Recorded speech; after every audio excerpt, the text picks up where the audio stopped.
জঙ্গিবাদ সন্ত্রাস শুধু দেশের নয়, এটি এখন বৈশ্বিক সমস্যা। পরিকল্পনা মন্ত্রী এ মোস্তফা কামাল আজ ঢাকায় challenging interface of security and development শীর্ষক এক সেমিনারে কথা বলেন।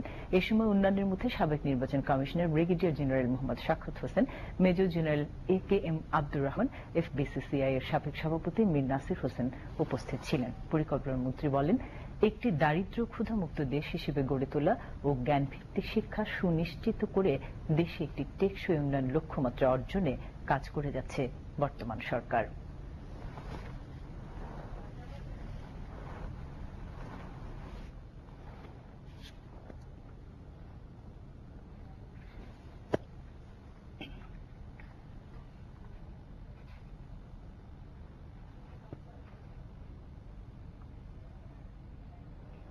রাজনৈতিক লক্ষ্য অর্জনে জঙ্গিবাদ